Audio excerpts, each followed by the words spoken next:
बिस्मिल्लाहिर्रहमानिर्रहीम अस्सलामु अलैकुम रहमतुल्लाह। हुकूमत बनते साथ ही जो शहबाज शरीफ और आसिफ अली ज़रदारी हैं, दोनों के दरमियान इख्तलाफात शुरू हो गए थे और इख्तलाफात इस हद तक बढ़ गए हैं कि अब आसिफ अली ज़रदारी और पीपल्स पार्टी की जानिब से इस बात का फ़ैसला कर लिया गया है कि इस हुकूमत को घर भेजा जाए, वरना ये जो सिंध की हुकूमत है पीपल्स पार्टी के पास, ये उसके लिए भी वबाल जान बन जाएगी।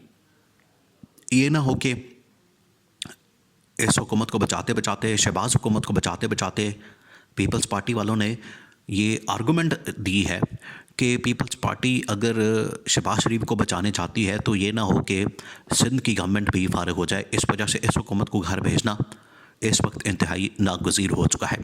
अब ये इंतहाई अहम मामला, इसको आपने समझना है। देखें, ये जो इनके अंदर आपस के इख्तलाफात हैं, आपस के जो इनके डिफरेंसेस हैं, आपस के जो इनके अंदर टेंशन्स मौजूद हैं, वो कोई आज की नहीं है। वो तो ये इकट्ठे बैठ जाते हैं, रल मिल के खाना पीना हो, लूट मार करनी हो, एक दूसरे को एनआरओ देना हो, बारियां करनी हो, बानियाँ लेनी हो, बारियां बांटनी हो, एक दूसरे के साथ इक़्तिदार बांटना हो, वज़ारतें, ओहदे, सदारतें, वो सब कुछ बांटना हो। और सबसे बढ़कर जब इनका दुश्मन एक हो जो कि इमरान खान इनका मुखालिफ है, सियासी मुखालिफ या सियासी दुश्मन, तो ये इकट्ठे बैठते हैं। अदरवाइज़ जो इनके मफादात हैं, अदरवाइज़ जो इनकी आपस के लड़ाई झगड़े हैं, जो इख्तलाफात हैं, वो बहुत गहरे और बड़े पुराने हैं, आज से नहीं हैं। वो 40-50 साल पुराने इनके आपस के इख्तलाफात हैं।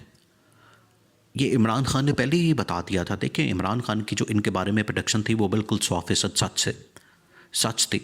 वो ये कि ये जब मैं इनकी अकाउंटेबिलिटी करूँगा, जब मैं इनका एहतसाब करूँगा, जब मैं इनकी लूट मार के ऊपर हाथ डालूँगा, इनके लूटे हुए पैसे और दौलत के ऊपर हाथ डालूँगा, इनकी फैक्ट्रियाँ, इनकी जायदादें, इनकी प्रॉपर्टियाँ, इनके बैंक बैलेंस, इनके लंदन के फ्लैट्स के ऊपर हाथ डालूँगा, तो ये इकट्ठे हो जाएंगे। ये फिर मुझसे भागेंगे, मुझसे माफ़ियाँ मांगेंगी और मेरे ख़िलाफ़ इकट्ठे होकर मेरे ख़िलाफ़ महाज खोल देंगे। और बिल्कुल वैसा ही हुआ। आज ये इकट्ठे तो हो गए हैं, लेकिन आपस के जो इनके इक़्तिदार के लिए जो बंतर बांट है, उसके अंदर जो इख्तलाफात हैं कि मुझे कम दिया, मुझे ज़्यादा दिया, या उसको ज़्यादा चला गया, मुझे कम आया, वो अभी भी इनके इख्तलाफात अपनी जगह मौजूद है। पीपल्स पार्टी की एक तो अहम तरीन जो चीज़ है समझने वाली, वो ये कि पीपल्स पार्टी सिंध हुकूमत को कभी भी नहीं हाथ से जाने देगी। पीपल्स पार्टी चाहे शहबाज शरीफ की कुर्बानी दे दे, शहबाज शरीफ को बलि का बकरा बना दे, शहबाज शरीफ को चाहे वो कुएं में फेंक दें, शहबाज शरीफ के साथ वो कुछ भी कर सकते हैं, लेकिन जो सिंध हुकूमत है उसको कभी भी नहीं जाने देंगे। अब सिंध हुकूमत किस तरह से जा सकती है, उसके लिए 18वीं तरमीम का जो पंडोरा बॉक्स है वो खुल चुका है। अब 18वीं तरमीम के ऊपर ना सिर्फ इस्टेब्लिशमेंट इस वक्त ज़ोर दे रही है कि इसको ख़त्म किया जाए, बल्कि अब IMF की जानिब से भी इस हवाले से ये तजवीज़ आई है और उनकी जानिब से एक शर्त कह लें, तजवीज़ तो नहीं कहा जा सकता, उसको शर्त ही कहा जा सकता है, क्योंकि जो IMF है जो कर्ज़ देता है वो शर्तें आखिर में लगाता है। शर्तें आप पूरी करेंगे, आप उनके कंडीशंस को पूरा करेंगे, उसके बाद ही वो आपको कर्ज़ देगा। तो अब उसने शर्त रखी है कि ये जो आपने 18वीं तरमीम के तहत सूबों को जो आपने इतने अरबों रुपया दे देते हैं, इतने अरबों डॉलर्स आपके चले जाते हैं, ये तमाशा बंद करें। वो तकरीबन कोई 500 से 1000 अरब रुपया बन जाता है, वो जो चले जाता है, इसको बंद करें। और अगर आपने ये बंद ना किया तो उसकी वजह से जो पाकिस्तान की इकॉनमी के अंदर हमने तब्दीलियाँ करनी हैं वो बड़ी मुश्किल हो जाएगी। अब पीपल्स पार्टी एक तो सिंध के अंदर NFC अवार्ड के तहत 18वीं तरमीम के तहत जो एक बहुत बड़ा बजट का एक बहुत बड़ा अरबों रुपया लेती है, उसके साथ साथ प्राइवेटाइजेशन के बहुत सारे इदारे उनकी जो होने जा रही है, उसके अंदर पीपल्स पार्टी के बहुत सारे लोग शामिल हैं। बहुत सारे लोग इन्होंने अपनी सियासी भर्तियाँ की होती हैं। तो ये जो पॉलिटिकल भर्तियाँ होती हैं, सियासी भर्तियाँ होती हैं, पॉलिटिकल अपॉइंटमेंट्स होती हैं, ये प्राइवेटाइजेशन से वो सब कुछ ख़त्म हो जाना है। तो इस तरह से पीपल्स पार्टी का जो स्टेक है वो बहुत ज़्यादा बढ़ता जा रहा है, स्टेक बहुत ज़्यादा है। और उनको नज़र आ रहा है कि अगर हमने शहबाज शरीफ को और ज़्यादा सपोर्ट किया तो ये हमारी जो पॉलिटिकल बेस है, हमारा जो वोट बैंक है, जिसकी ताकत के ऊपर, जिसकी लूट मार के ऊपर, पैसे के ऊपर हमने जो अपनी एम्पायर खड़ी की है सिंध हुकूमत की शक्ल में, वो सारी की सारी गिर जाएगी। प्राइवेटाइजेशन के बाद, NFC अवार्ड के जाने के बाद और 18वीं तरमीम के ख़ात्मे के बाद। इस वजह से पीपल्स पार्टी की जो सेंट्रल एग्जीक्यूटिव कमेटी है उसने आसिफ अली ज़रदारी को मशवरा दिया आसिफ अली ज़रदारी को ये फ़ैसला सुनाया है कि शहबाज शरीफ को सपोर्ट करना, ये 3-4 चीज़ों के ऊपर बंद करें और शहबाज शरीफ को अगले बजट के अंदर, अब बजट आने वाला, जिस तरह से पंजाब हुकूमत ने अपना बजट पेश कर दिया है अगले 3 महीने के लिए, 4 महीने के लिए, 2 महीने के लिए, जब भी बजट आना है। अब ये बजट तो अब देखें अप्रैल मई तो पड़ा हुआ है, जून के अंदर जाके बजट आता है, 2-2.5 महीने तो पड़े हुए। तो अब ये बजट पेश करना चाह रहे हैं कि मिनी बजट शहबाज शरीफ अपनी हुकूमत में। इस मिनी बजट के लिए इन्होंने आखिरकार आना है पीपल्स पार्टी के पास, क्योंकि पीपल्स पार्टी ने वोट देना है तो बजट मंजूर होना है, अदरवाइज़ बजट नहीं मंजूर होना।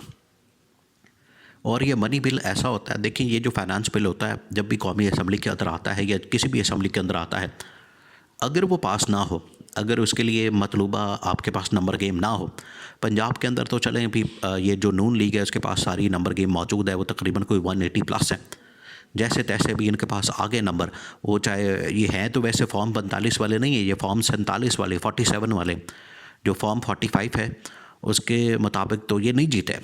चले खैर, अब जीत गए हैं जैसे तैसे भी करके, उनके पास पंजाब के अंदर तो नंबर पूरा है, उनको किसी और पार्टी की ज़रूरत नहीं। लेकिन जो वफाक है वहाँ पर शहबाज शरीफ को ज़रूरत है, क्योंकि जो टोटल इनके पास नंबर है कौमी असम्बली के अंदर वो तकरीबन 100 के करीब है।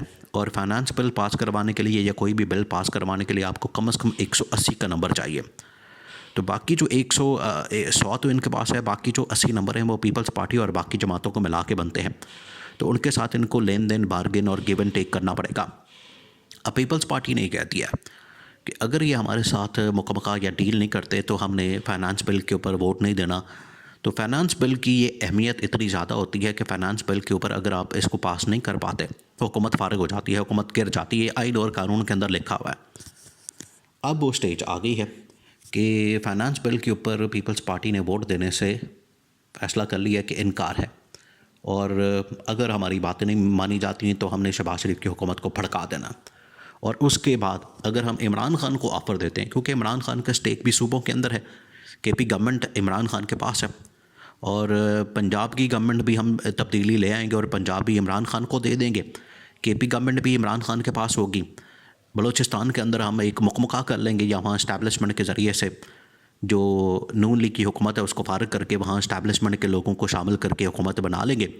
तो इस तरह से सत्ते खैरा हो जाएगी। ये अब पीपल्स पार्टी ने एक मॉडल सोचा है, तो उसके तहत तो हुकूमत का ख़ात्मा अब नागुज़ीर हो चुका है। और पीपल्स पार्टी ने कहा है कि इसके लिए अगर इमरान खान के साथ हाथ मिलाना पड़े तो हम मिला लेंगे और इस्टेब्लिशमेंट को ऑन बोर्ड लेंगे, इस्टेब्लिशमेंट को अपने साथ मिला के ये जो बड़ी तब्दीली है इसको हम कर सकते हैं। और उसके नतीजे में जो अपनी सिंध गवर्नमेंट है और सिंध गवर्नमेंट और जो माल पानी है, जो तमाम चीज़ें हैं वो हम बचा सकते हैं।